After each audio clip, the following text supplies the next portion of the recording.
There's a warning on your GMC's dash. The dealer hopes you never understand. Because 99% read it wrong and pay thousands. The 1% who get it save their engine. I'm Dale. Here's why this one matters more than any light in your truck. Most warnings tell you something already broke. This one tells you something is about to break, while you still have time to stop it. The warning is your oil pressure, the gauge or message showing how hard your oil is being pushed through the engine. 99% glance at it and move on. The 1% read it in 3 layers, and that's what saves them. Let me show you all 3. Layer 1 is knowing the actual numbers, because most owners have no idea what healthy looks like, so they can't spot trouble even when it's staring at them from the dash. Let me give you the real figures. On a healthy GM V8, at idle with the engine fully warmed up, you want to see somewhere around 25 to 30 psi.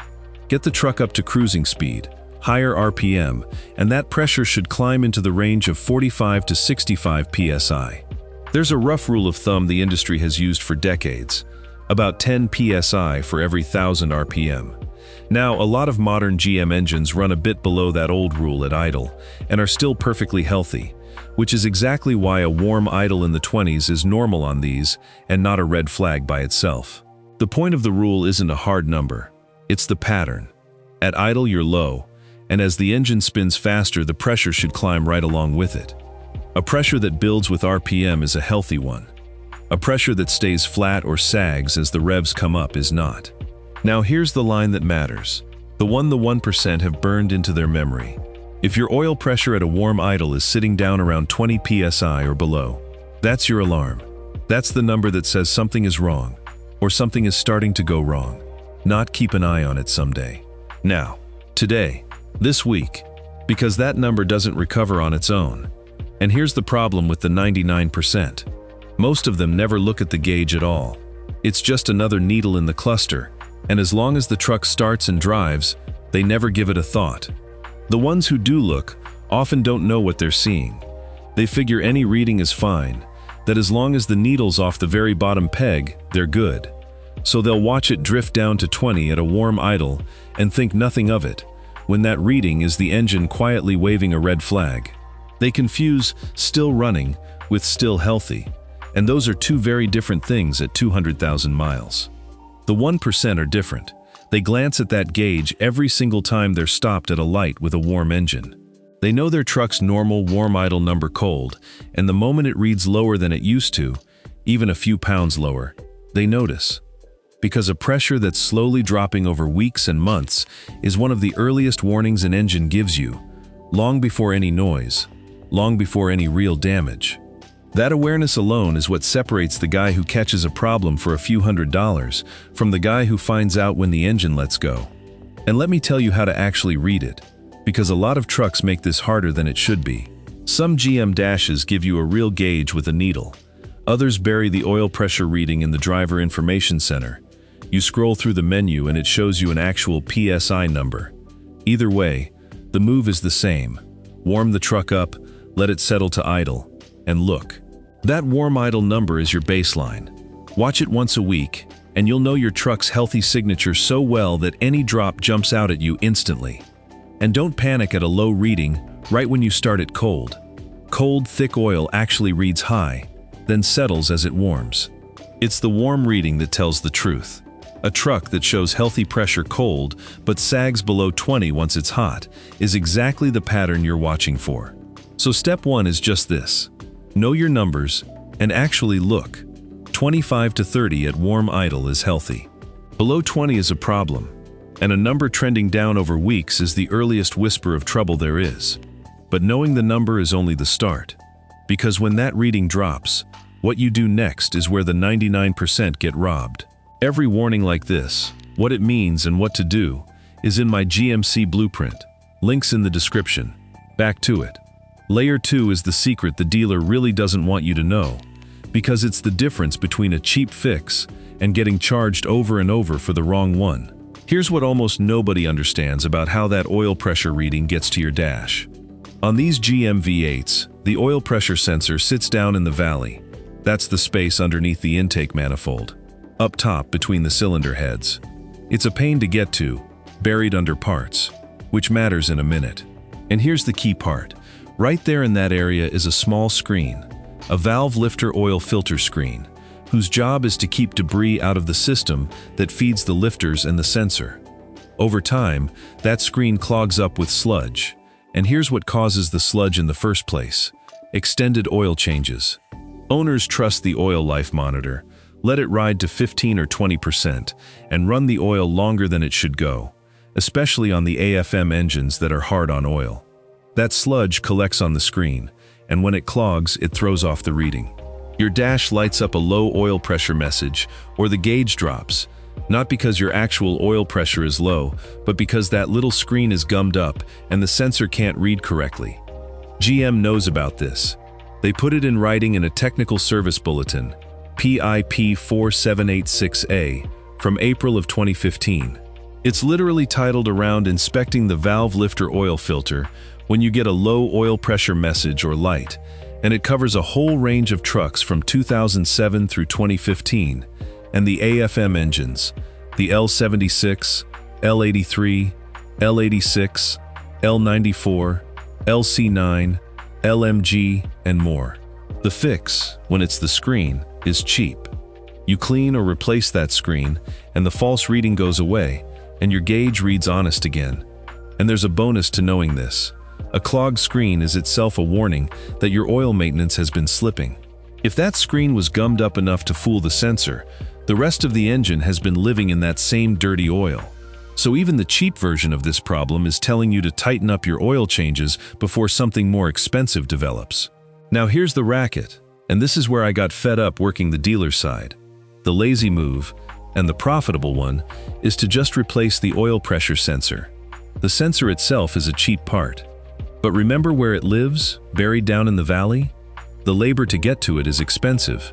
So the dealer charges you a big labor bill to swap a cheap sensor without ever checking that screen or verifying your actual pressure. And if the real cause was the clogged screen, guess what? The light comes right back. So they do it again.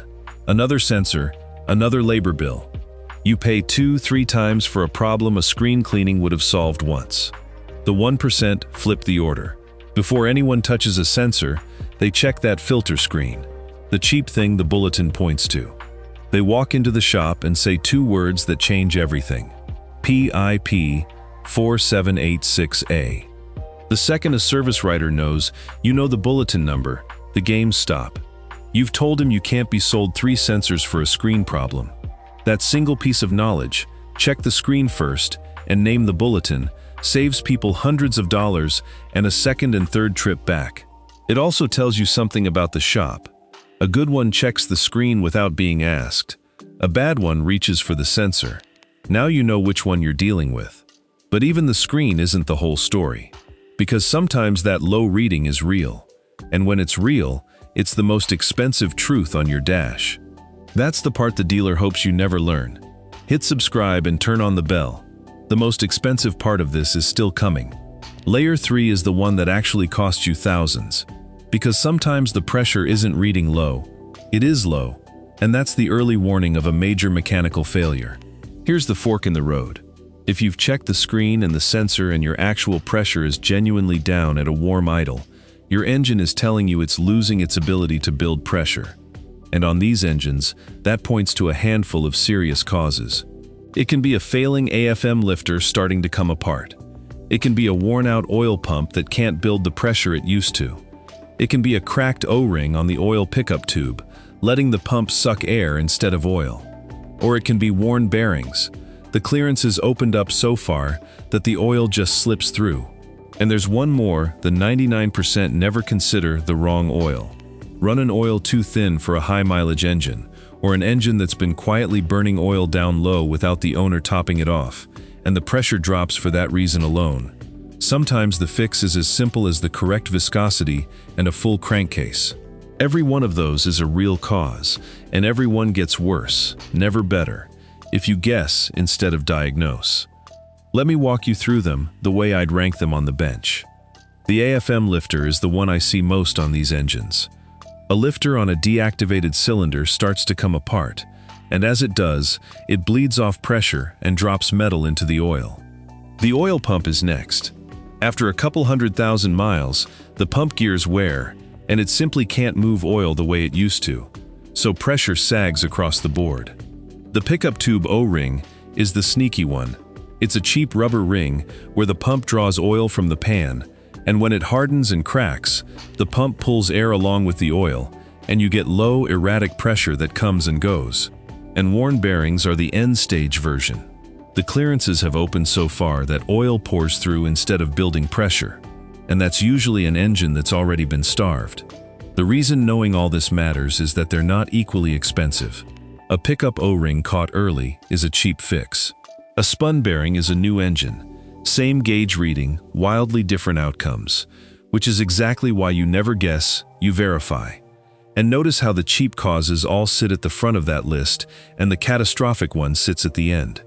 That's not an accident, it's a timeline. The pickup O-ring and the early lifter are what low pressure looks like at the beginning. The spun bearing is what it looks like at the end, after the warning was ignored. Reading the gauge early is what keeps you at the cheap front of that list instead of the expensive back of it. And low oil pressure rarely shows up alone. It usually comes with a tick or a knock, often loudest on a cold start before the oil's fully circulating. On the AFM engines, you'll frequently see misfires on the deactivated cylinders. That's cylinders 1, 4, 6, and 7, throwing codes P0301, P0304, P0306, and P0307. Low pressure plus a cold tick plus misfires on those specific cylinders is the classic signature of an AFM lifter on its way out. Here's what that costs if you read it wrong. Ignore it, keep driving, and that failing lifter takes out the camshaft, or that low pressure spins a bearing, and now you're replacing the engine. A reman engine on one of these runs, $3,000 to $7,000. That's the costing you thousands in the title. And it's very real. I've seen plenty of them. But here's what the 1% do, and it's everything. They catch it early, when the pressure is just starting to sag and the tick is still faint, and they intervene before the engine grenades. At that early stage, you've got options that cost a fraction of an engine. Delete the AFM so those lifters stop cycling toward failure. Replace a tired oil pump. Fix that cracked pickup tube O-ring. Done early. Off the warning that gauge gave you, you're spending a few hundred to maybe $1,000 instead of $5,000 to $7,000. That's the whole game. Same warning, same engine.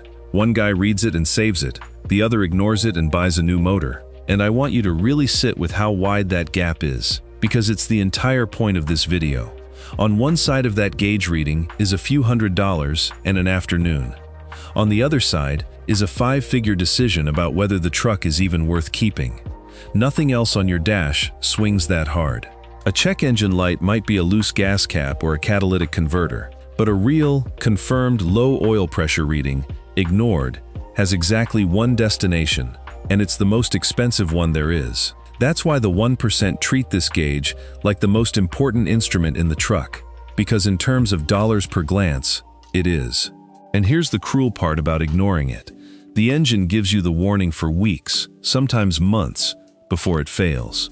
The pressure sags a little, the tick shows up cold and fades warm. The truck still drives fine, so the 99% tell themselves it's nothing. Every one of those days is a day you could have fixed it cheap. By the time it gets loud enough or rough enough that a normal owner finally worries, the cheap window has usually closed and the metal's already in the oil. The warning was never hidden. It was just written in a language most owners never bothered to learn. That's really what this whole video is, a translation. Once you can read that gauge, the truck is talking to you plainly, telling you how its heart is doing every time you sit at a light. The 99% are driving past a conversation the truck is trying to have with them. The 1% are listening, and it saves them thousands. So let me put the whole 1% playbook in one place, so you can be one of them starting today.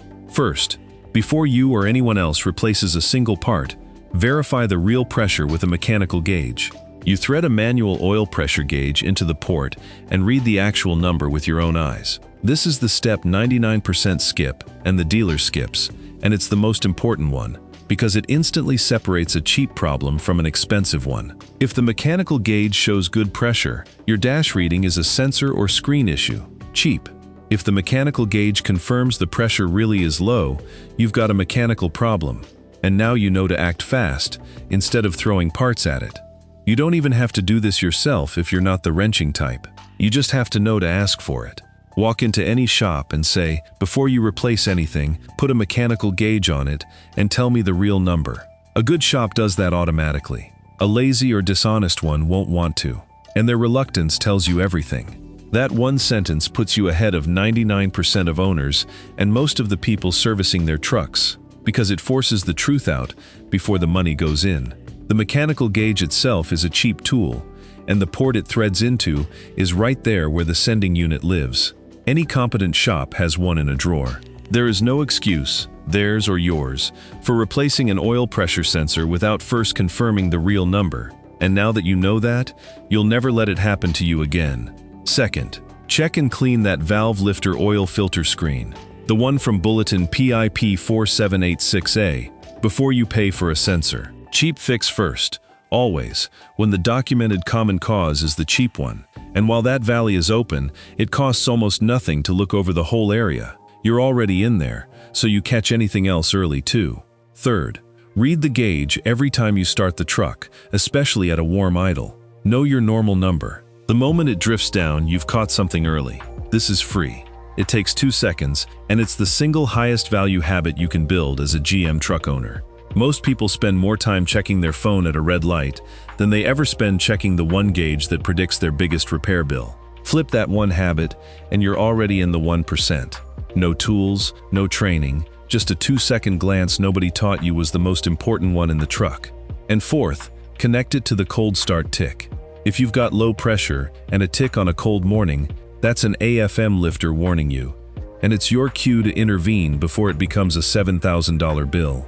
That combination, low pressure plus cold tick, is the single most valuable thing on this entire list to recognize, because it's the failure catching itself in the act, early enough that you can still win. Put those 4 together, and you've got the whole 1% method. Know the number. Check the screen and verify with a mechanical gauge before you spend a dime. Watch the gauge like it matters, because it does. And read low pressure plus a tick as the early warning it is. None of that takes a mechanic's training. It takes knowing what to look at and refusing to be rushed into the expensive fix before the cheap diagnosis. That's the entire difference between the 99 and the 1. So there it is. The warning 99% read wrong, understood the way the 1% read it. 3 layers. The real numbers, the filter screen the dealer skips, and the expensive mechanical truth underneath it all. Look at that gauge. Know your number. Verify it real before you spend a dime, and catch it early. That's how you save the engine instead of replacing it. And if you want every warning your truck gives you decoded like this, that's my GMC blueprint. 1 PDF, no mechanic, no lift, links in the description. Hit subscribe. Next week I'm decoding the second dash warning that costs owners the most. See you then.